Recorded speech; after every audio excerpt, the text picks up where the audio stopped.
Bismillahirrahmanirrahim. Assalamualaikum warahmatullahi wabarakatuh. Waalaikumsalam Waalaikumsalam warahmatullahi warahmatullahi wabarakatuh. wabarakatuh. Waalaikumsalam warahmatullahi wabarakatuh. Ya, insya Allah udah mulai banyak nih yang masuk. Jadi sesuai jadwal ya, kita jam 4 langsung mulai sambil nunggu yang lain juga. Bismillah. Innalhamdalillah, nahmaduhu wa nasta'inuhu wa nastaghfiruh. Wa na'udzu billahi min syururi anfusina wa min sayyiati a'malina. May yahdihillahu fala mudilla lahu wa may yudlil fala hadiya lahu.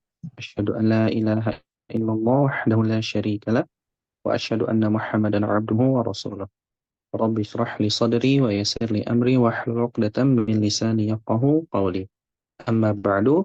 Alhamdulillah, segala puji bagi Allah yang memudahkan kita semua untuk sama-sama berkumpul di sore hari ini di majelis yang mana kita semua insya Allah akan belajar mengenai dasar-dasar ilmu waqaf dan ibtida.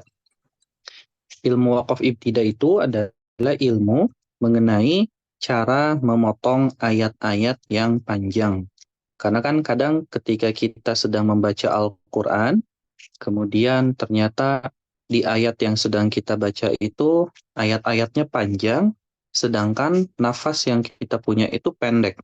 Nah, kadang kan kita seringnya memaksakan untuk bisa sampai akhir, tapi ternyata ketika dipaksakan malah panjang pendeknya nggak stabil. Yang pendek malah dibaca panjang, atau yang panjang malah dibaca pendek, atau pengucapan hurufnya jadi kurang, dan seterusnya. Sehingga kalau seperti itu kan bisa membuat makna dari ayat-ayat Al-Qur'annya pun akan berubah. Nah, itu sebabnya webinar ini, daurah ini kita adakan untuk membantu Bapak dan Ibu semua di dalam memotong ayat-ayat Al-Quran, bagaimana caranya kita yang punya nafas pendek itu bisa memotong ayat-ayat tersebut. Nah, bagi yang belum kenal dengan saya, izinkan saya memperkenalkan diri dulu. Nama saya Tanzil Khairul Akbar ya. Asal saya dari Bogor. Dan saat ini lebih banyak aktif dalam pengajaran tafsir, juga dalam pengajaran tahsin, atau juga kaderisasi guru Al-Quran, dan juga ilmu Rasam Usmani atau ilmu yang berkenaan dengan penulisan Al-Quran. Nah, salah satu yang sering jadi bidang ajar saya adalah di bagian ini. Daurah Waqaf Ibtida, mengajarkan bagaimana caranya memotong ayat-ayat yang panjang supaya maknanya tidak berubah. Nah, itu perkenalan ringkas dari saya untuk yang belum kenal atau yang baru pertama kali hadir dalam webinar yang saya adakan ini. Nah, sebelum kita mulai pada pembelajaran kita berkenaan dengan ilmu waqaf dan ibtida, karena ilmu ini tuh berkenaan atau berkaitan dengan Al-Quran, maka yang harus kita tahu adalah ilmu Al-Quran itu ada banyak jenisnya. Di antaranya, di antara ilmu-ilmu yang berkenaan dengan Al-Quran, itu adalah pertama ilmu tafsir, kemudian ada juga ilmu tajwid, kemudian ada juga ilmu waqaf ibtida, yang hari ini sedang kita pelajari sama-sama. Kemudian ada ilmu Rasam Usmani, ada ilmu Dhabtun, ada ilmu Aidul Ayyi. Apa aja nih maksud dari ilmu-ilmu ini? Kalau ilmu tafsir mungkin Bapak Ibu semua sudah sering mendengar ya, atau mungkin bahkan banyak yang mengikuti kajian-kajian tafsir dari ustadz-ustadz yang lain. Tafsir itu adalah ilmu yang menjelaskan tentang makna-makna Al-Quran.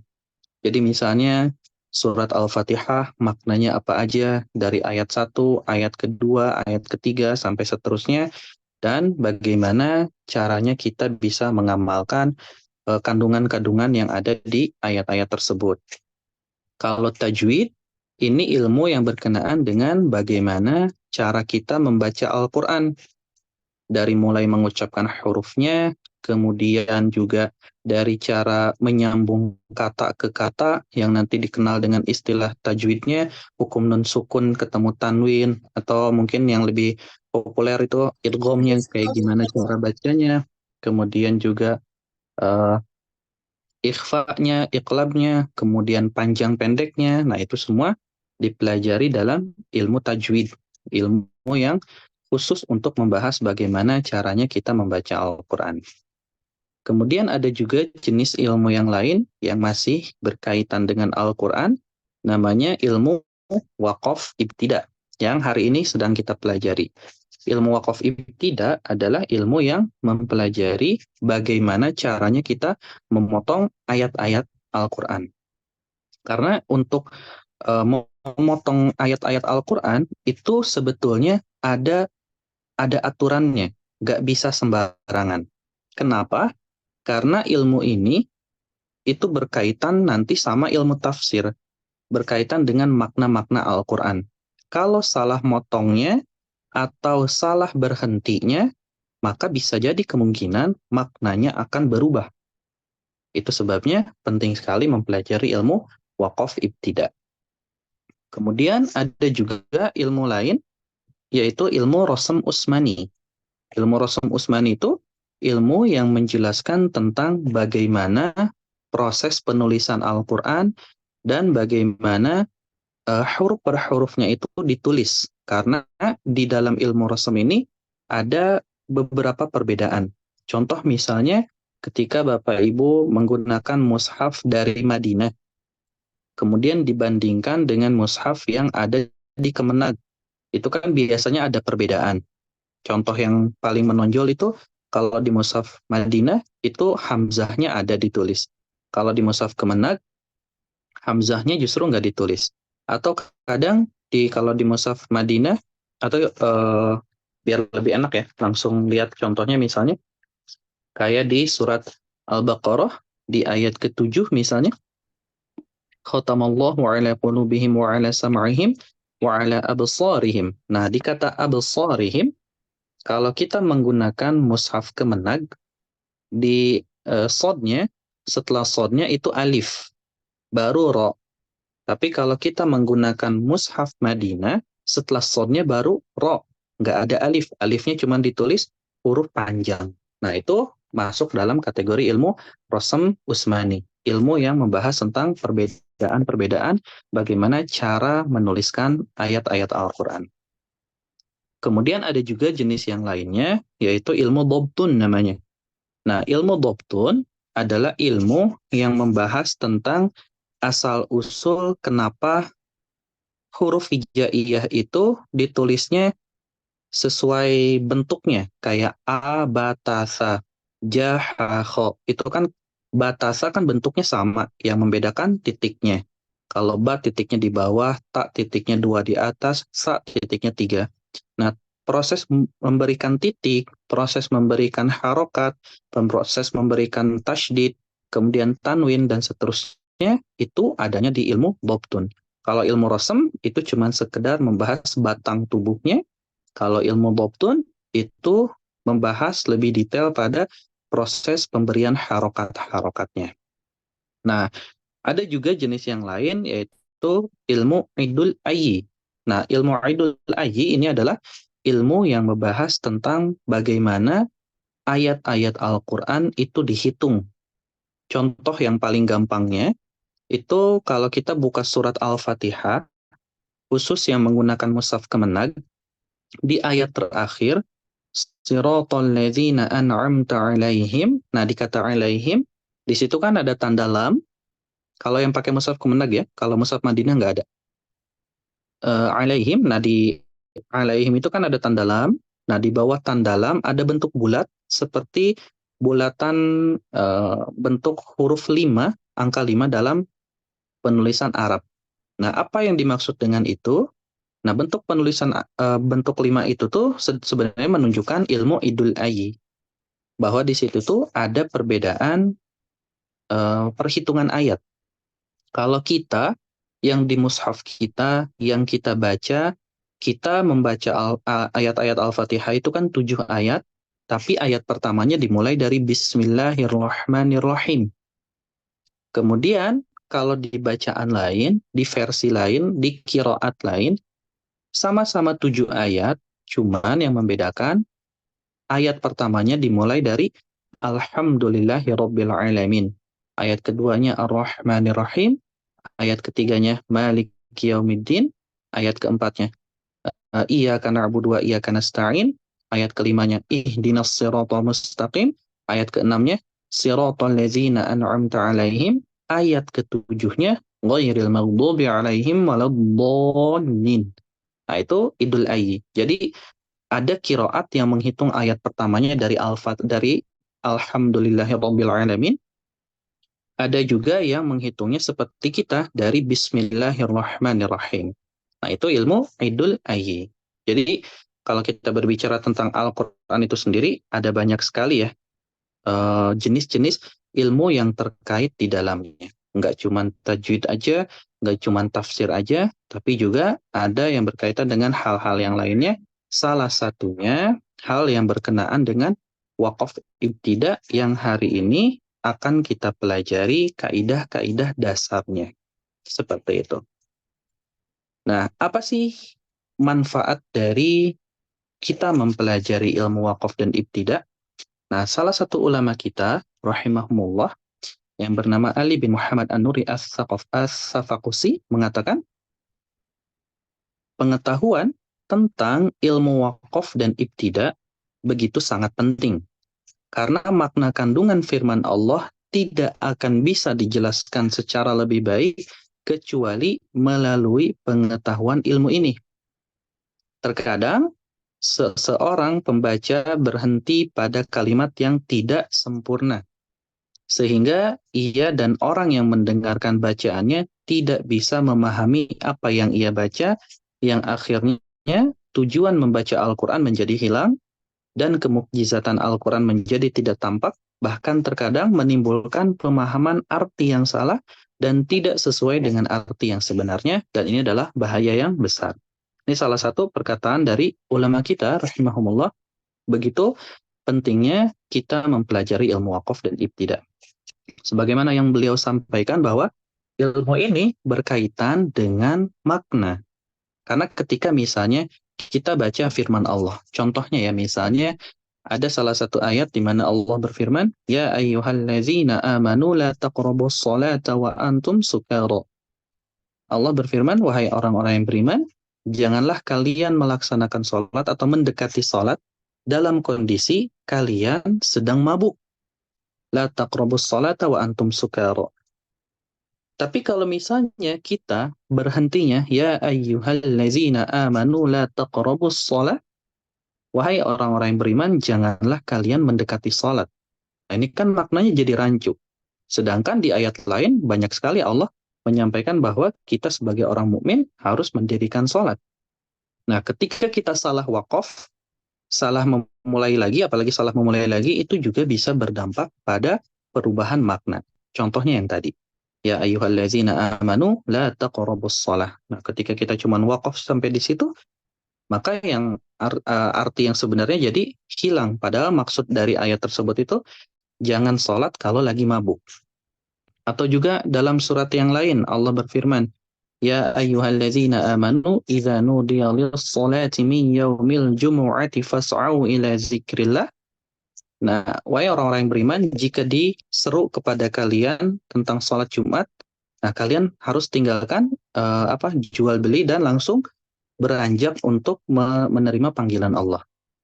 Nah, ketika kita cuma sekedar baca ya ayyuhallazina amanu idza nudiya lis-sholati min yaumil jumu'ah, misalnya sampai situ, ketika nafas kita pendek misalnya.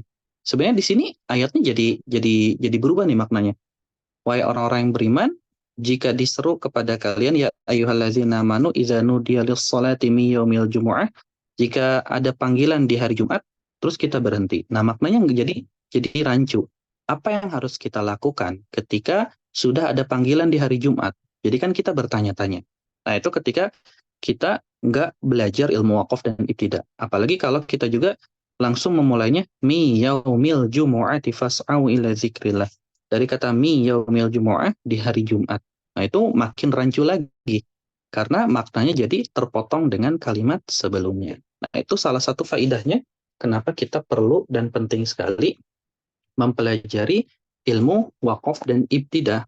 Karena dengan mempelajari ilmu tersebut, kita itu jadi sambil tadabur. Karena kan otomatis kita pelan-pelan sambil mencoba untuk memahami kandungan-kandungan ayat-ayatnya atau juga tema-temanya. Karena Al-Quran ini dari surat Al-Fatihah, kemudian Al-Baqarah, terutama ayat-ayat yang panjang ya, itu sebenarnya punya tema-tema. Tema misalnya dari Al-Baqarah tuh dari ayat 1 sampai berapa temanya tentang apa, kemudian lanjutannya sampai ayat berapa lagi temanya apa. Dan kita kalau kita belajar ilmu wakaf dan ibtidah, kita jadi tahu tema-temanya dan juga jadi ketika baca Al-Quran tuh ke kitanya tuh jadi lebih bisa menikmati karena kita mulai membaca dari tema A. Misalnya saya hari ini pengen baca dari tema orang-orang sifat-sifat orang-orang bertakwa misalnya. Berarti nanti akan ketemu di ayat 1 sampai 5. Kemudian saya pengen bacanya hari ini tuh sambil tadabur membaca sifat-sifat orang bertakwa, sifat orang kafir, dan sifat orang munafik misalnya. Supaya saya terjauhi dari sifat-sifat yang tidak Allah ridhoi, yaitu sifat orang kafir dan juga sifat orang-orang munafik. Maka nanti kita akan baca dari ayat 1 sampai ayat 20. Nah, itu tema-tema. Dan ketika kita tahu tema-temanya, ketika kita tahu makna-maknanya, dan pas baca pun kan kita jadi lebih bisa menghadirkan hati. Kenapa bisa lebih menghadirkan hati? Karena kita tahu sifat-sifatnya seperti apa aja yang harus kita jauhi agar kita tidak termasuk bagian dari mereka dan masuknya jadi ke kelompok orang-orang yang bertakwa. Nah, itu salah satu faedah penting yang ada di ilmu wakaf dan ibtidah. Nah, itu juga kadang yang menjadi sebab kenapa kita kesulitan untuk mentadaburi Al-Quran. Karena mungkin selama ini kita cuma sekedar membaca aja tanpa berusaha untuk merenunginya, atau juga kita mungkin masih bingung gimana caranya untuk bisa merenungi ayat-ayat Al-Quran. Nah, itu adalah salah satu faedah dari ilmu wakaf dan ibtidah. Nah, mungkin ada Bapak dan Ibu yang masih bingung, apa sih yang dimaksud dengan wakaf dan ibtidah? Karena dari tadi kan kita bilang wakaf ibtidah, wakaf ibtidah. Tapi mungkin ada sebagian yang masih belum paham tentang apa itu wakaf dan ibtidah. Nah, kita coba mulai berkenalan ya dengan wakaf ibtidah. Kita mulai dari yang wakafnya dulu. Nah, wakaf kan tadi wakaf ibtidah. Nah, itu jadi ada dua poin nih. Yang pertama wakaf, yang kedua ibtidah. Nah, wakaf kata Imam Ibnul Jazari rahimahullah, itu beliau menjelaskan bahwa wakaf itu adalah memutus suara pada sebuah kalimat untuk beberapa saat guna menarik nafas dengan niat meneruskan kembali bacaan. Jadi poin di wakaf itu adalah kita berhenti baca Al-Quran untuk ngambil nafas. Nah, poinnya di situ tuh, untuk mengambil nafas. Baik dengan meneruskan bacaan pada kalimat berikutnya, atau dengan mengulang beberapa kalimat sebelumnya, tergantung pada jenis wakafnya. Nah, jadi poin utama dalam wakaf itu, kita berhenti untuk mengambil nafas. Karena nanti itu ada jenis kita berhenti, tapi nggak ngambil nafas. Contohnya apa? Contohnya saktah. Contohnya saktah. Saktah itu yang biasanya sering ditandai dengan sin aja kalau di mushaf Madinah, kalau di mushaf Kemenag ditulisnya sin, kaf, kemudian tak marbutoh. Saktah. Seperti apa? Seperti yang ada di surat Al-Mutaffifin. Bisa sambil dilihat di ayat ke-14. Kalla bal, nah di atas bal itu ada saktah. Tulisannya kecil. Sin, kaf, tak marbutoh. Itu namanya saktah. Nah, saktah itu beda dengan wakaf. Kalau saktah, dia cuma sekedar berhenti kalabal, tapi nggak ngambil nafas.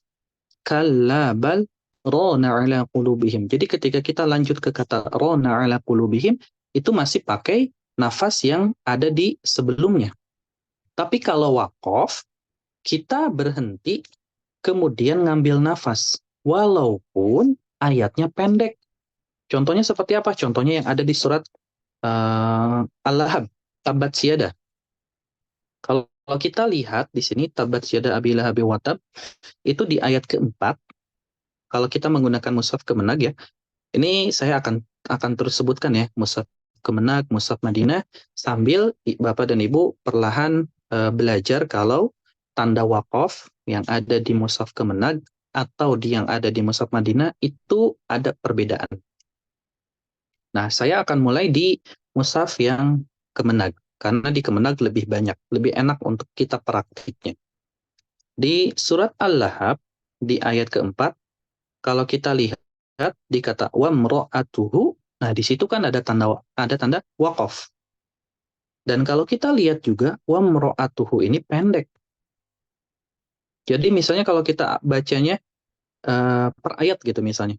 Tabbat yada abi lahabin wa tabb ma aghna anhu maluhu wa ma kasab sayasla nara zata lahab.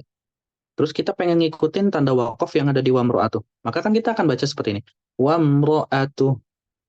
Nah, ketika kita baca sampai situ, wamro'atuh, kan nafas kita masih ada ya.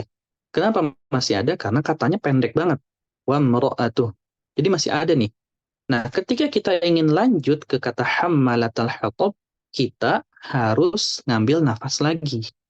Jadi jangan pakai nafas yang di wamro'atuh. Kenapa nggak boleh? Karena itu bukan waqaf namanya, tapi saktah. Kalau bacanya wamro'atuh tanpa ngambil nafas lagi, hammalatal hatab, nah itu namanya saktah. Sedangkan saktah itu cuman diperbolehkan di beberapa ayat aja. Jadi nggak di semua ayat kita pakai saktah. Jadinya walaupun nafas kita masih banyak, wamro'atuh kita masih tetap harus menarik nafas lagi supaya wakofnya benar. Jadi wamro'atuh kita tarik nafas hammalatal hatab. Nah, seperti itu. Itu yang dimaksud dengan wakof. Memutus suara pada sebuah kalimat untuk beberapa saat guna menarik nafas dengan niat meneruskan kembali bacaannya. Dan gimana cara lanjutnya lagi? Nah, itu nanti akan kembali ke kaidah-kaidah lain ya. Nanti akan kita pelajari di slide-slide berikutnya. Nah, di sini kan beliau mengatakan baik dengan meneruskan bacaan pada kalimat berikutnya atau dengan mengulang beberapa kalimat sebelumnya tergantung pada jenis wakofnya. Jadi memulainya itu bisa dengan kalimat setelahnya atau kalimat sebelumnya, tergantung pada jenis wakofnya. Nah, jadi ada jenis-jenis nih dari sisi wakof itu. Jadi nggak semua ketika kita berhenti, nggak selalu harus mengulang dari kalimat sebelumnya. Tapi ada beberapa kondisi kita itu bisa langsung melanjutkan ke kalimat berikutnya. Jadi nggak mesti harus selalu mengulang, tapi bisa juga kita lanjut ke kalimat berikutnya langsung. Nah, kemudian kita sekarang lihat yang ibtidanya. Ibtida itu apa? Nah, ibtida, kata Dr. Abdul Karim, hafizahullah, ibtida itu adalah memulai bacaan dari permulaan atau setelah waqaf. Jadi ibtida itu bisa kita awal membaca Al-Quran nih. Misalnya sekarang itu habis maghrib nanti misalnya setelah sholat, kita mau baca Al-Quran. Nah, itu namanya ibtida. Kita baru mulai bacaan Al-Quran. Atau juga setelah kita tadi waqaf, wamro'atuh, kemudian kita ibtidanya atau mulainya dari hammalatal hatab. Jadi kesimpulannya, waqaf itu proses berhentinya, ibtida itu proses memulainya. Dan ibtida ini bisa dimulai sebelum kalimatnya atau setelah kalimatnya. Tergantung jenis waqafnya. Seperti itu. Nah, jadi dari faidah definisi ini, ada beberapa poin yang bisa kita perhatikan. Pertama, waqaf ibtida adalah ilmu yang berkenaan dengan cara memutus dan memulai kembali bacaan Al-Quran. Jadi bagi yang tadi masih belum tahu makna waqaf ibtida, nah ini dia. Waqaf ibtida itu adalah ilmu yang berkenaan dengan cara memutus dan memulai kembali bacaan Al-Quran kita. Kemudian poin yang kedua yang bisa kita ambil faidahnya adalah memutus dan memulai ini kembali pada makna ayatnya. Karena kan tadi yang disampaikan oleh Imam Jazari apa? Kalau itu tuh nanti disesuaikan dengan jenis waqafnya. Nah, jenis waqaf itu nanti akan masuk pada makna-makna ayat. Karena kalau kita nanti belajar lebih dalam gitu misalnya jenis-jenis ilmu waqaf itu ada yang namanya waqaf tam. Waqaf tam itu adalah waqaf yang paling sempurna. Kenapa bisa dinamakan dengan tam? Dinamakan dengan waqaf paling sempurna karena ada dua syarat yang terpenuhi. Pertama, maknanya selesai.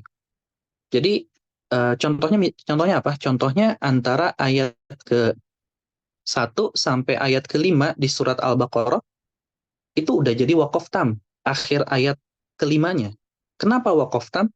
Karena secara lafaz sudah selesai, udah nggak ada hubungan lagi dengan ayat berikutnya, yaitu ayat ke-6, dan secara makna pun sudah selesai.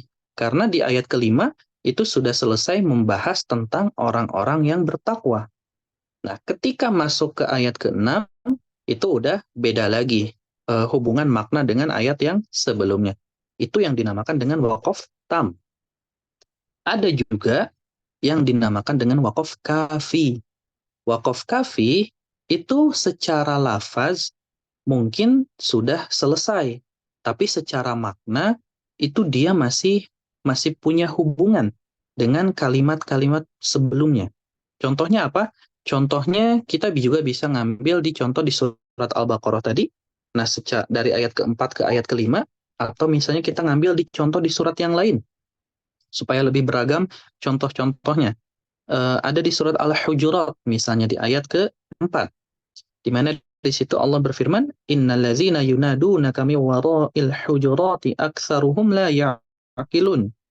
Kata Allah, sesungguhnya orang-orang yang memanggil engkau wahai Muhammad dari luar kamarmu, kebanyakan mereka tidak mengerti. Nah, sampai ayat keempat itu secara lafaz itu udah selesai. Secara lafaz itu gimana? Secara lafaz itu ini kembali ke ilmu bahasa Arab. Jadi bagi yang pernah atau sudah mahir ilmu bahasa Arab dan kita bicaranya ke level yang sudah tinggi ya, berarti bukan ilmu yang dasar. Ilmu dasar kan masih kayak di sorof, mengenal wazan. Ilmu yang bisa dibilang levelnya udah di ilmu nahwu nih. Ilmu nahwu itu kan ilmu yang sudah membahas tentang jenis-jenis kalimat. Ada kalimat yang dimulai dari isim, ada kalimat yang dimulai dari fi'il. Nah, di mana kalimat yang dimulai dari isim kan punya syarat-syaratnya supaya hal itu terpenuhi. Begitupun yang fi'il. Nah, ketika itu semua terpenuhi, maka sudah selesai secara lafaz. Itu yang dimaksud dengan lafaz. Nah, yang di ayat keempat, surat Al-Hujurat, itu juga sudah selesai secara lafaz. Tapi secara makna, dia masih punya hubungan dengan ayat yang nomor 5-nya. Jadi nomor 5 secara makna masih berkesinambungan dengan ayat yang nomor 4. Kemudian ada juga, itu jadi kalau waqaf tam sudah sempurna dari sisi lafaz dan makna. Kalau waqaf kafi sudah selesai dari sisi lafaz, tapi maknanya belum selesai nih, karena masih punya hubungan dengan kalimat sebelumnya. Ada lagi jenis waqaf hasan. Waqaf hasan itu kebalikan dari yang tam dan kafi. Kalau waqaf hasan itu secara lafaz dia belum selesai, secara makna pun dia belum selesai. Contohnya apa? Contohnya di surat Al-Fatihah. Ketika kita bilang alhamdulillah, ini mungkin secara susunan lafaz udah selesai, tapi kata alhamdulillahirabbil alamin, nah yang rabbil alamin itu masih punya hubungan lafaz dengan alhamdulillah, dia juga masih punya hubungan makna dengan alhamdulillah. Nah, itu yang dimaksud dengan waqaf hasan. Jadi antara lafaz dan makna belum selesai secara sempurna. Yang terakhir ada yang namanya waqaf qabih. Waqaf qabih ini adalah waqaf yang harus kita hindari. Kenapa? Karena maknanya jauh lebih belum sempurna, lafaznya pun sama. Intinya jadi dia akan merubah makna. Dia akan merubah makna seperti apa? Seperti la taqrabus shalah. Janganlah kalian dekati salat. Ini kan udah merubah makna. Nah, itu yang dimaksud dengan waqaf qabih. Dan biasanya waqaf qabih itu ditandai dengan tanda khusus di Al-Qur'an. Nanti insya Allah kita akan kenalan dengan tanda-tanda tersebut supaya kita bisa menghindari waqaf qabih ini pada saat tilawah Al-Qur'an. Nah, kemudian faedah yang ketiga adalah fungsi wakaf adalah untuk mengambil nafas, bukan menahan nafas. Nah, kalau yang nahan nafas tadi adalah saktah. Dan saktah, kalau di bacaan kita tuh nggak banyak, cuma 4. selebihnya berarti waqaf. Jadi walaupun katanya pendek dan nafas kita masih ada, kita masih tetap perlu untuk mengambil nafas supaya apa? Supaya tetap masuk dalam koridor waqaf, bukan saktah. Dan yang terakhir adalah cara ibtida itu atau cara memulai kembali bacaan Al-Quran itu bisa dengan dua cara. Cara pertama mengulang beberapa kalimat sebelumnya atau meneruskan dengan kalimat berikutnya. Dan tentu ini punya syarat-syarat tertentu kalau kita lihat dari sisi bahasa Arabnya ya. Karena penting juga untuk kita lihat dari sisi bahasa Arabnya.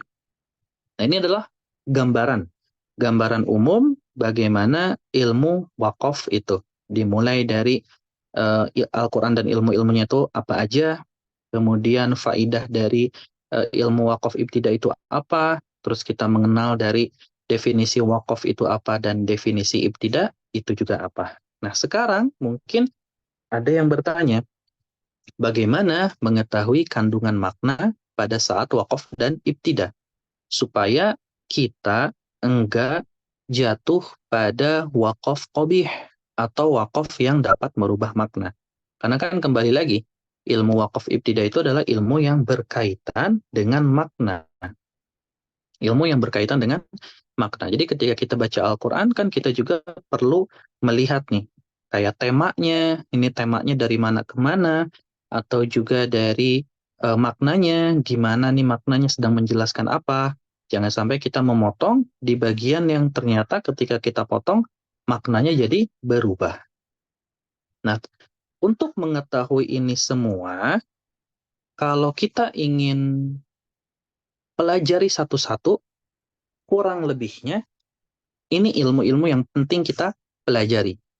Kurang lebihnya, kalau kita pengen pelajari satu persatu, tentu dengan waktu yang cukup lama, kita juga perlu belajar dengan benar-benar matang.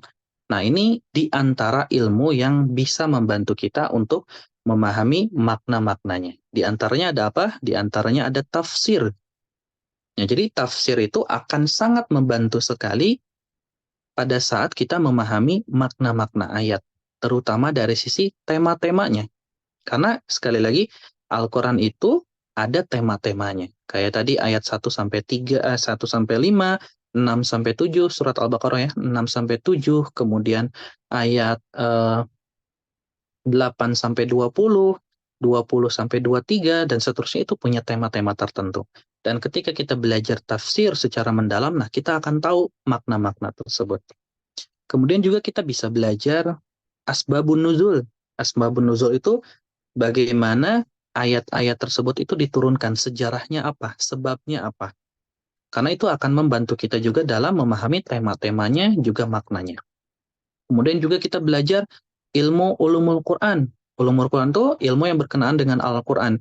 Kayak ini tuh suratnya diturunkan di Mekah atau Madinah, kapan waktu turunnya, dan seterusnya. Itu detailnya ada di situ. Kemudian juga kita perlu juga untuk mempelajari ilmu bahasa Arab. Kayak apa? Kayak ilmu sorof, atau ilmu nahwu, atau juga ilmu balaghah. Ilmu sorof yang dasarnya, nahwu pertengahannya, balaghah ini level akhirnya lah. Itu sesuai levelnya. Kenapa dari ilmu sorof? Karena ilmu sorof itu ilmu yang belajari gimana caranya kita memahami kata per kata. Nah, di ilmu nahwu, kita mempelajari bagaimana kata tersebut itu dirangkum jadi kalimat, dibuat jadi kalimat supaya jadi makna yang sempurna, makna yang bisa kita pahami. Nah, ilmu balaghah pelengkapnya, supaya makna tersebut jadi lebih indah. Nah, ini kurang lebihnya kalau kita ingin mempelajari satu persatu. Tapi, mungkin kan kadang kita nggak cukup waktunya untuk belajar ilmu-ilmu tersebut. Kemudian juga kita mungkin juga nggak nemu nih pesantren-pesantren yang sifatnya akan mendidik kita dalam mempelajari ini semua gitu. Kalau sekarang kan kalau anak-anak mungkin dari SMP ada, SMA ada, kemudian perkuliahan ada, tapi kalau kayak kita misalnya yang sudah berumur, kadang kan susah untuk mencari pesantren yang fokus bisa mengajarkan kita ini semua. Nah, bagaimana solusinya untuk pemula? Nah, para ulama kita itu membuat rumus-rumus. untuk kita sebagai pemula itu bisa memahami ayat-ayat Al-Quran dan memotong potongannya supaya makna-maknanya tidak berubah. Nah, rumus yang para ulama kita, rahimahumullah, itu buat, itu ada yang sifatnya pertengahan ayat, ada yang sifatnya di akhir ayat. Jadi ada dua nih, ada pertengahan ayat, ada juga di akhir ayat. Kalau pertengahan ayat, berarti maksudnya adalah ketika kita membaca ayat-ayat yang panjang, kemudian kita ingin berhenti, nah gimana nih caranya supaya ketika kita berhenti, maknanya juga tetap sempurna, tidak berubah, bahkan tidak merubah makna. Nah, itu para ulama kita, rahimahumullah, itu sudah buatkan koridor-koridornya, cara-caranya. Dan di akhir ayat, kalau di akhir ayat, ini berarti masuknya nanti ke target ya. Misalkan kita kadang punya target, sebentar saya minum dulu. Kadang kan kita punya target tilawah. Misalnya, target saya hari ini 3 halaman misalnya. Nah, pertanyaannya, apakah ketika kita sudah membaca 3 halaman tersebut, di halaman terakhir ketiga itu maknanya sudah selesai atau belum? Nah, ini yang harus kita perhatikan. Dan para ulama kita, rahimahumullah, itu sudah membuat rumus-rumusnya. Jadi kalau mau punya target, targetnya jangan pakai halaman, tapi pakai tanda-tanda yang sudah para ulama kita, rahimahumullah, itu buat supaya apa?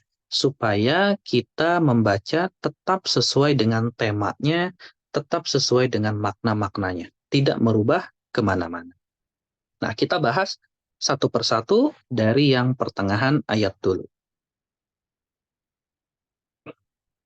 Nah, di pertengahan ayat ini, kurang lebihnya di sini saya buatkan 3 poin nih. Ada 3 poin. Dilihat dari tanda wakaf dulu yang akan kita bahas, kemudian nanti dari tanda-tanda yang lainnya. Nah, dilihat dari tanda wakaf yang dibolehkan. Nah, kembali lagi nih kita ke mushaf ya, ke mushaf Al-Quran kita. Di mushaf Al-Quran kita itu kan ada banyak sekali tanda wakaf. Ada tanda qola, ada tanda jim, ada tanda sola, ada tanda mim, ada tanda lam, dan ada tanda mu'anaqah. Mu'anaqah tuh titik 3 ya, kayak di surat Al-Baqarah tuh dzalikal kitabu la raib. Itu titik 3 pertama, fihi itu juga ada titik 3. Itu namanya mu'anaqah. Nah, dari semua tanda-tanda wakaf itu, yang diperbolehkan wakaf itu cuman yang tanda qola, tanda jim, tanda sola, tanda mim, dan tanda mu'anaqah. Berarti yang nggak masuk cuman tanda lam. Nah, tanda lam itu dia punya makna waqaf qabih yang tadi merubah makna. Jadi waqaf qabih ditandai dengan tanda lam. Jadi kalau misalnya kita melihat tanda lam itu ada di ayat tersebut di pertengahan ayat, nah jangan sampai kita waqaf di situ. Contohnya apa? Contohnya misalnya kayak di surat Al-Bayyinah. Kita lihat di surat Al-Bayyinah, di situ ada tanda lam. Ini kita menggunakan patokan mushaf Kemenag ya. Di ayat keberapa? Di ayat ke-5 misalnya. Wa ma umiru illa liya'budullaha mukhlishina lahuddin. Nah, di kata ad-din di mushaf Kemenag, kalau kita lihat itu pertama ada tanda lam. Nah, berarti tandanya kita nggak boleh wakaf di situ. Lahuddin. Wa ma umiru illa liya'budullaha mukhlishina lahuddin. Terus gimana caranya? Kalau nafas kita masih cukup kuat, kita berhenti sampai kata hunafa. Satu kata setelah tanda lamnya. Kalau nafas kita pendek banget, ya kita bisa berhenti di mukhlisin atau di lahu. Tapi jangan berhentinya di bagian ad-dinnya. Jadi itu salah satu poin penting yang harus kita perhatikan, khususnya di tanda lam. Kalau ada tanda lam, berarti kita nggak boleh berhenti di situ. Solusinya, kita lihat satu kata setelahnya atau satu kata sebelumnya. Sebelum apa? Sebelum kita membaca, kita harus perhatikan. Bagaimana ini faidah yang saya dapatkan waktu itu ketika bertalaki bersama Syekhani ketika masih di Mesir. Tanda lam. Nah, berarti kan yang lainnya itu tanda yang dibolehkan. Seperti apa? Seperti tanda qala, yang contohnya ada di Al-Baqarah ayat 7, atau jim, atau juga shola, atau mim. Kalau mim itu wajib. Kalau mim, dia wajib berhenti. Kemudian mu'anaqah. Mu'anaqah itu tanda titik 3. Berhenti di salah satunya. Bisa titik 3 yang pertama, atau titik 3 yang kedua. Yang penting jangan sampai kita berhenti di kedua-duanya. Nah, jadi kita bisa memperhatikan dulu ya. Ketika kita baca Al-Quran, nah kita mulai perhatikan tanda-tanda wakofnya. Ini salah satu rumus yang para ulama kita buatkan untuk kita agar memudahkan kita dalam membaca Al-Quran sehingga makna-maknanya tetap pada intinya. Tidak berubah gitu maknanya. Nah, itu sesuai dengan tanda kolaknya, jimnya, solaknya, mimnya, atau juga mu'anaqahnya. Kemudian, cara yang kedua, kali ini kan dilihat dari tanda wakof ya. Nah, kita juga bisa melihat dari beberapa kata. Ini kata-kata ini adalah kata-kata yang bisa kita jadikan patokan untuk berhenti. Misalnya ketika ada kata tersebut, nah kita berhenti di situ dan memulai lagi di situ. Seperti contohnya misalnya di surat Al-Insan, kata kana. Pertama itu ada kana, yang kedua ada inna, nah yang ketiga ada ala, alanya tanpa tasydid ya, bukan Allah, tapi ala panjang. Kemudian yang keempat bal. Nah yang kata kana terutama, misalnya saya ambil surat Al-Insan. Nah ini saya ambil surat Al-Insan karena berdasarkan pengalaman juga ketika mengajarkan talaki. Di sini ketika ada yang membaca innal abrara yashrabuna min ka'sin kana mizajuha. Dia cuma cukup sampai di situ. Nah, tapi dia mulai lagi dari mizajuha kafuro. Nah, jadi kalau ada kana, kita mulainya dari kana, bukan dari mizajuhanya. Kana mizajuha kafuro. Ini berlaku di setiap ayat. Kalau ada kana, jangan mulai dari satu kata setelah kana, tapi langsung dari kananya. Karena kana ini adalah syarat dalam penentuan kalimatnya. Jadi kalau dalam susunan kalimat bahasa Arab itu beberapa kata itu ada syarat-syaratnya. Kayak misalnya kana.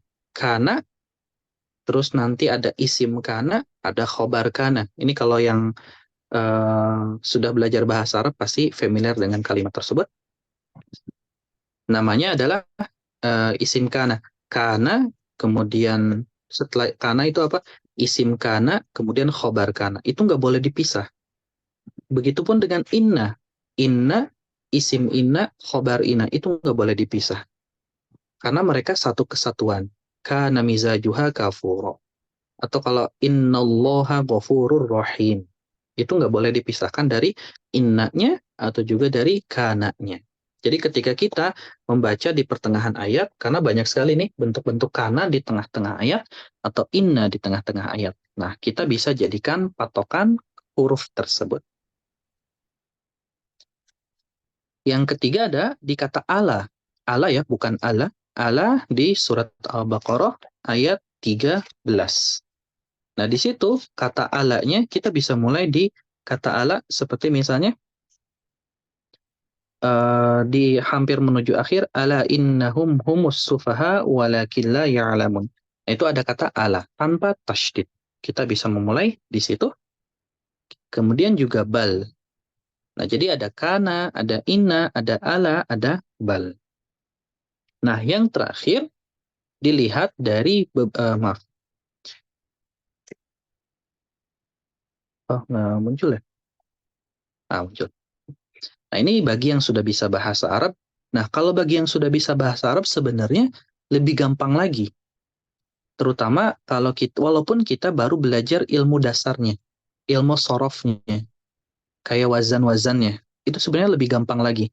Kenapa lebih gampang lagi? Karena kita bisa mencari patokan fiil. Setiap kali ada fiil, nah maka kita akan berhenti di situ dan akan memulai kembali di situ. Contohnya misalnya kayak Al-Baqarah lagi, di ayat 13, ini kan agak cukup panjang nih. Wa idza qila lahum aminu kama amanan nasu qalu anu'minu kama amanas sufaha. Nah, tadi kan kita cuma ketemu alanya aja. Nah, kalau yang bisa bahasa Arab, ini lebih enak. Karena kita bisa mencari fiil-fiilnya untuk waqaf, untuk juga memulai kembali bacaannya. Wa idza qila lahum aminu kama amanan nas. Nah, kita waqaf misalnya cuman sampai di situ aja nafas kita.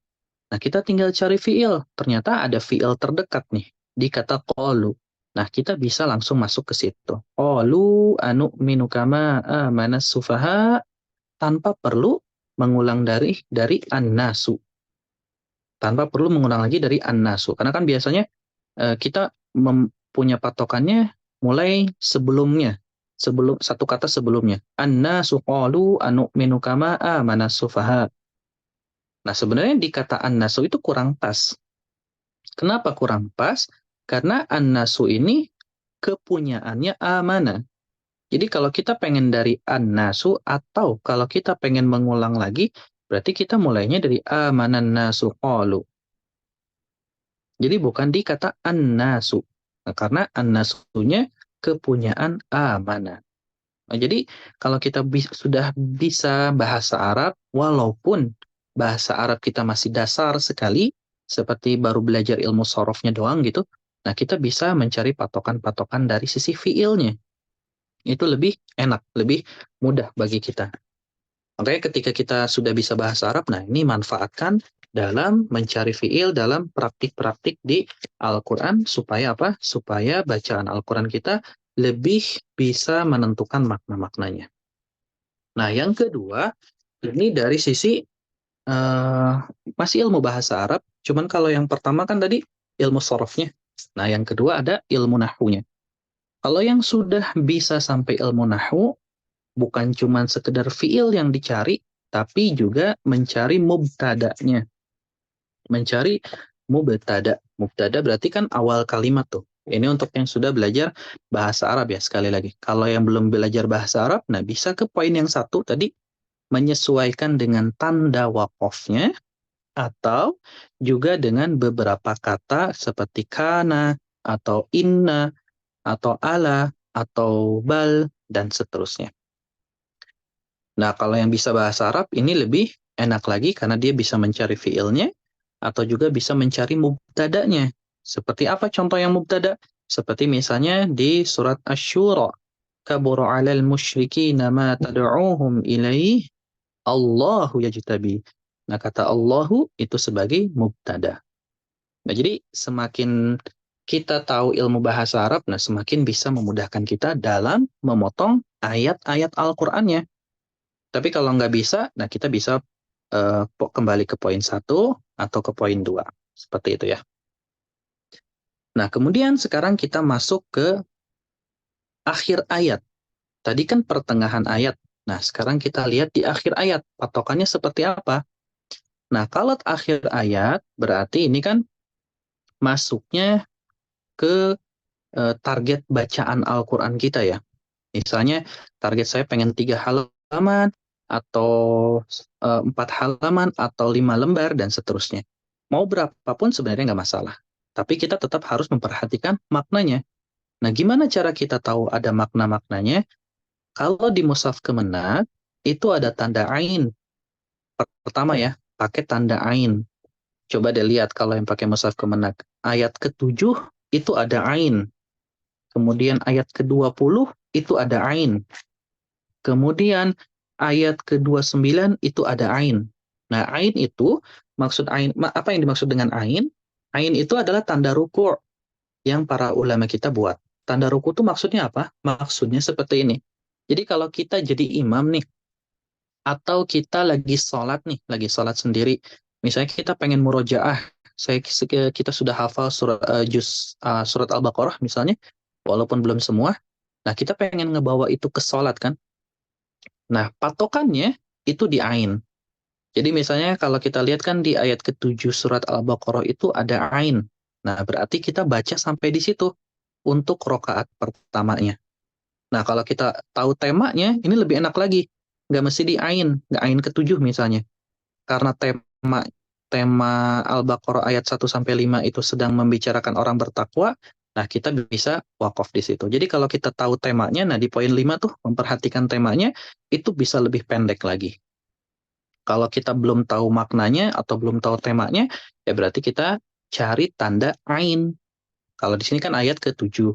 Terus nanti ketemu lagi di ayat ke-20. Seperti itu. Kemudian juga mencari tanda bintang. Nah, tanda bintang tuh kayak di awal ayat 26. Surat Al-Baqarah, masih surat Al-Baqarah. Innallaha la yastahi ayyadriba masala. Nah, di situ kan di awalnya kayak ada tanda bintang ya, saya nyebutnya tanda bintang. Ada tanda bintang. Itu namanya hizb. Itu namanya hizb. Hizb itu apa? Hizb itu, jadi dulu itu para sahabat Nabi Muhammad SAW itu setiap kali membaca Al-Quran, rata-rata dari mereka itu membaca Al-Quran bisa hatam setiap pekan. Jadi sepekan sekali itu pasti pasti hatam gitu. Gimana cara mereka menghatamkannya? Mereka punya patokan. Nah, patokan ini disebut dengan hizb. Berkembangnya zaman, hizb ini semakin bervariasi. Kalau yang di zaman sahabat mungkin hizbnya dibuat per 7 hari, itu hatam. Semakin berkembangnya zaman, hizbnya dibuat lebih kecil lagi. Jadinya nanti akan kita lihat tanda-tanda hizb ini, setiap juz itu ada 8. Jadi kalau kita ngikuti tanda hizb, kita bisa hatam setiap 2 bulan kurang lebihnya. Setiap 2 bulan sekali. Jadi dibuat lebih ringkas lagi oleh para ulama. Itu tambah tanda hizb. Kalau jadi tanda patokan tilawahnya bukan di halaman ya, tapi di tanda hizb. Itu tanda-tanda yang sudah para ulama kita tandai untuk bisa memberikan faidah ke kita kalau mau baca Al-Quran. Nah, ini dari ayat 1 sampai ayat sekian. Itu sudah selesai nih tandanya. Seperti itu. Atau juga bisa lebih pendek ketika kita ketemu dengan kata ya ayyuhal mu'min, ya ayyuhal mu'minu, atau ya ayyuhan nas. Seperti kayak ayat 20 misalnya tadi, ya ayyuhan nasu'budu, atau juga di surat Al-Baqarah di ayat-ayat yang lainnya, atau juga di ayat-ayat yang lain, di surat-surat yang lain. Selama ada ya ayyuhal mu'min, atau juga ya ayyuhan nas, nah berarti kita boleh wakaf di situ. Jadi ibtida'nya nanti dikata ya ayyuhan nas atau ya ayyuhal mu'minu. Seperti itu. Nah, atau juga kita bisa memisahkan antara ayat azab dan ayat tentang rahmat. Jadi berarti kembali lagi kan kita lihat dulu nih terjemahannya ini kira-kira sedang membahas tentang apa ya. Kita tandai ini ayat azab sampai kemana, ayat rahmat sampai kemana. Nah, kalau kita udah sampai level ini, itu tandanya kita sudah mulai membaca Al-Quran tuh ingin sambil difahami makna-maknanya. Bukan cuma sekedar mengejar hatamnya. Nah, yang kelima, kita bisa memperhatikan tema per temanya. Karena Al-Quran itu banyak sekali tema-temanya. Ayat 1 sampai berapa tadi kan yang di awal ayat 1 sampai 5 sedang menjelaskan tentang orang-orang yang bertakwa. Kemudian ayat 6 dan 7 sedang membicarakan orang-orang kafir. Ayat 8 sampai 20 itu sedang membicarakan orang-orang munafik. Bahkan orang-orang munafik ini penjelasannya lebih banyak. Kalau ayat-ayat tentang orang mukmin tadi di ayat 1 sampai dimulai dari ayat kedua, 3, 4, 5, cuma 4 ayat Allah jelaskan tentang sifat orang mukmin. Kemudian kalau orang kafir cuma 2 ayat, ayat 6 dan 7. Nah, kalau orang munafik ini lebih banyak, ada 13 ayat dari 8 sampai 20. Ini kan ada banyak berarti Allah ingin memberikan pesan agar kita menjauhi sifat-sifat yang ada pada orang-orang munafik. Nah, itu enaknya ketika kita tahu tema-temanya. Seperti itu, wallahu a'lam. Nah, pertanyaannya, ini materi terakhirnya, slide terakhirnya, bagaimana nih kalau kita ingin bisa semuanya? Ingin bisa semuanya itu maksudnya kita ingin bisa memahami maknanya, ingin bisa tahu bentuk fiilnya, bisa lebih motong pendek kan kalau tahu fiilnya, atau juga mubtadanya, atau juga ilmu bahasa yang lainnya.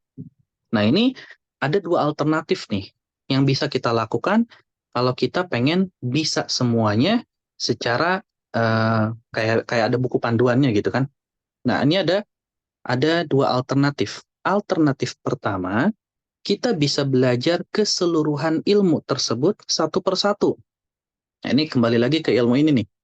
Yang tadi kita bahas di awal, seperti ini ada tafsirnya, kemudian juga ada asbab nuzulnya, ulumul Qur'annya, kemudian kita juga belajar ilmu sorofnya, nahunya, ilmu balaghahnya. Nah, ini kalau kita pengen menguasai semuanya, kita bisa pelajari itu semua. Atau kita bisa belajar lewat panduan tadabur waqaf ibtida. Panduan tadabur waqaf ibtida itu apa?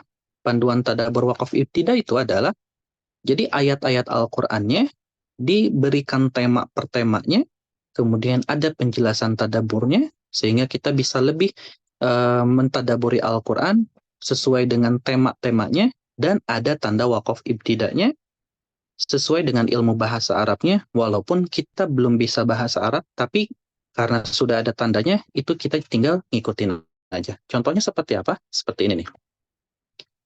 Ini di surat Al-Baqarah ayat 17-24. Di antara contohnya ini di yang saya garis merahin semua itu bisa dijadikan alternatif tambahan untuk kita wakaf, untuk kita ibtida. Jadi kita mau wakafnya di mana, ibtidanya di mana, ini dibuat lebih pendek lagi, sehingga walaupun ayat-ayatnya panjang, kita bisa lebih meminimalisir kesalahan, merubah makna, karena sudah ada panduannya nih. Bagaimana saja atau di mana saja saya harus wakaf, di mana saja juga saya harus memulai kembali bacaan Al-Qur'annya. Seperti ini, masaluhum kamasalil ladzi istawqada nara, itu kan secara di mushaf udah ada tanda waqaf jim. Kemudian falamma adha'at ma haulah. Nah, haulah di situ kita bisa berhenti menyesuaikan dengan ilmu bahasa Arabnya, juga panduan-panduan dari para ulama dalam kitab-kitab waqaf ibtida. Karena kan ada aja orang yang nafasnya pendek. Falamma itu kan dibacanya 4-5. Adha'at itu juga dibaca 4-5. Mungkin dia nggak sampai ke akhir ayat. Nah, alternatifnya dia bisa berhenti di haulah dan langsung lanjut zahaballahu binurihim wa tarakahum fi dhulumatin la yubsirun. Nah, ini jadi dengan panduan ini kita jadi sudah bisa Sudah bisa meringkas semua ilmu tersebut, walaupun kita belum belajar keseluruhan ilmu tersebut, tapi karena ada panduannya, kita jadi bisa membacanya dan lebih praktis lagi jadinya. Tinggal ngikutin panduan yang sudah ada. Kemudian di bawahnya nanti ada tema-tema ayat. Tema misalnya kayak ini kan karena ayat 17-24, temanya tentang apa? Nah, temanya tentang permisalan orang-orang munafik. Kemudian penjelasan bagaimana keadaan mereka dan kesesatannya. Kemudian nanti masuk ke ayat 21 dan 22. Ternyata ayat 21 dan 22 temanya udah beda lagi. Masuk ke ayat 23 dan 24 ternyata temanya juga sudah beda lagi. Nah, dengan melihat tema-temanya, apalagi nanti ada penjelasannya, sambil sama-sama mentadaburi semuanya, jadi kita lebih meresap lagi. Jadi setiap kali membaca Al-Quran, kita jadi lebih mengena gitu di hati, karena bisa sambil tadabur Al-Qurannya, lebih memudahkan lagi bacaan Al-Qurannya, karena dipotongnya lebih pendek lagi, sehingga ketika kita membaca Al-Quran, jadinya kita sudah mulai bisa memahaminya, bisa mentadaburinya, dan memotong bisa lebih pendek lagi. Jadinya, setiap kali selesai belajar melalui panduan tadabur waqaf ibtida ini, per halamannya, karena memang disediakan per halaman, ini nantinya kita jadi tidak bingung lagi bagaimana harus memotong ayat yang panjang jika dalam kondisi nafas pendek walaupun kita masih pemula. Kenapa? Karena kan sudah disediakan tanda-tandanya.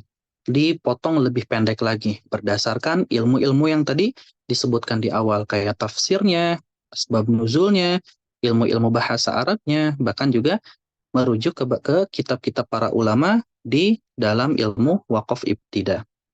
Sehingga walaupun kita masih pemula, belum belajar keseluruhan ilmu tersebut, tapi kita sudah mulai bisa menerapkan hal tersebut karena sudah ada panduannya.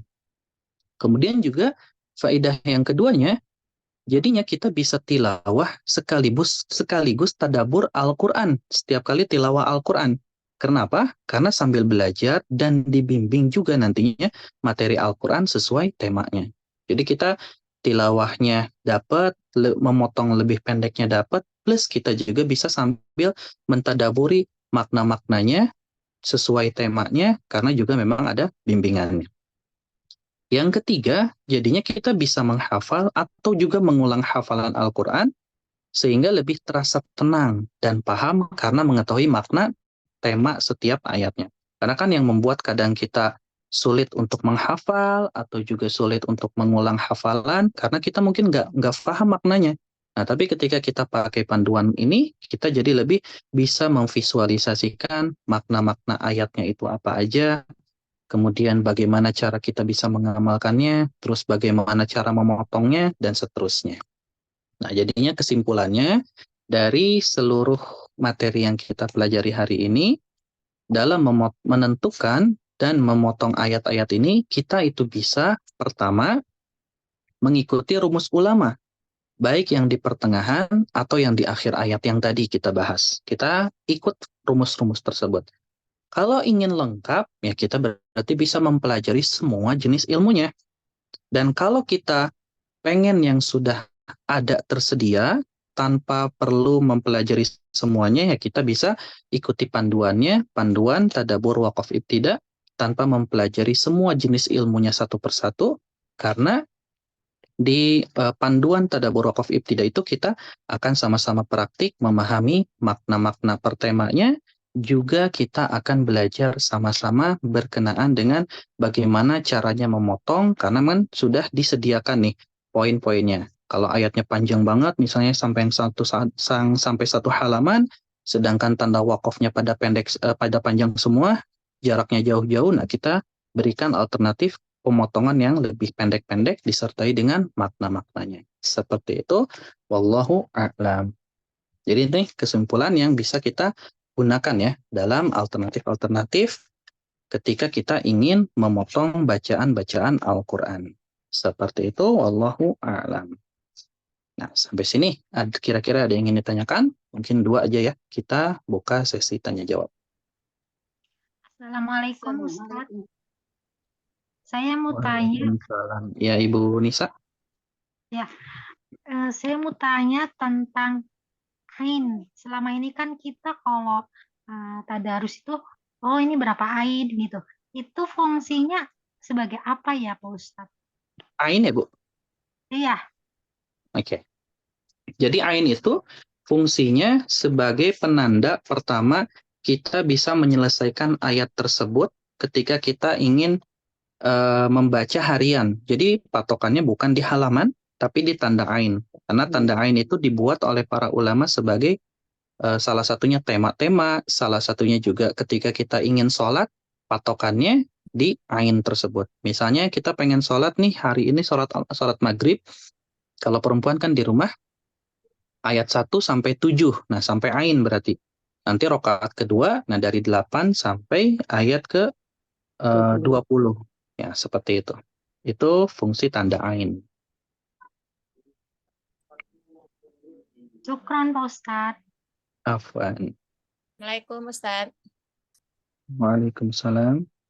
Ya, saya dari Bandung. Mau nanya, tanda lam itu kan sebaiknya jangan ya. Jangan berhenti di sana. Ya. Kalau yang lam tadi. Gimana kalau lam itu di ujung ayat? Misalnya di surat Ar-Rahman kan ayat 1 itu ada tanda lam, ayat 3 juga ada gitu. Yang lebih utama itu apakah kita wakaf di ujung ayat 1 atau dilanjut aja Ar-Rahmanu 'allamal Qur'an atau Masya Allah. Ar-Rahman. Ya, Terus Ibu Atilviani. ya. Itu aja? Sementara ya. Oke. Jadi untuk tanda lam, tadi kan yang kita jelaskan itu di pertengahan ayat ya. Ya. Kalau pertengahan ayat, otomatis kita nggak boleh berhenti di situ. Nah, gimana kalau ternyata lamnya ada di akhir ayat? Nah, lam yang di akhir ayat, kita masih boleh berhenti di situ selama kita tidak menyelesaikan bacaan Al-Quran kita di situ. Paham nggak maksudnya? Sadaqallahul azim di sana gitu Ah ya. ya, nggak sodaqallahul azim di situ. Nah, di mana kita boleh menyelesaikan bacaan Al-Qurannya? Cari tanda pola atau tanda jim di akhir ayatnya. Baru kita menyelesaikan bacaan Al-Quran kita. Oh.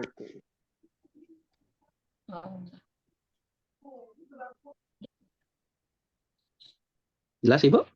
Ya, jadi sepanjang itu tidak diniatkan untuk sadaqallahul azim, boleh berarti di ujung ayat ya. Iya, boleh. Itu untuk tanda lam yang di akhir ayat. Ya. Tapi kalaupun lanjut nggak apa-apa kan? Kalaupun lanjut nggak apa-apa. Terus ini yang kedua, apa sih tadi wakaf dan saktah ya. Saktah kita kan udah tahu, mengulang tanpa menarik nafas baru. Nah, kita tuh kadang-kadang kan nggak nyadar. Saya juga baru dapat pemahaman ini itu beberapa. Ternyata kita untuk surat-surat pendek itu nggak nyadar. Kadang-kadang kita maksudnya wakaf, tapi pada kenyataannya kita mensaktahkan. Misalnya surat Wadduha, misalnya ya. Wadduha walaili idza saja. Yang kedua itu kan kita nggak ngambil nafas baru, padahal maksudnya wakaf gitu. Dan nyatanya kita saktah. Itu gimana jadinya, Ustaz? Nah, Yang iya, seperti itu. Karena Yes. ayatnya pendek dan kita merasa nafas masih ada, jadinya kadang melanjutkan dengan nafas yang ada. Nah, itu namanya sakta. Nggak nyadar. Iya, tanpa disadari. Karena mungkin kita nggak tahu kalau ternyata ada perbedaan antara Iya. sakta dengan wakaf. Alhamdulillah kita hari ini jadi tahu ternyata perbedaan wakaf dan sakta itu seperti itu. Jadi ketika kita baca ayat-ayat yang pendek, wadduha, walaupun nafas kita masih panjang, kita ambil lagi nafas, walaili idza saja. Kemudian ambil lagi nafas, ma wadda'aka rabbuka wa ma qala.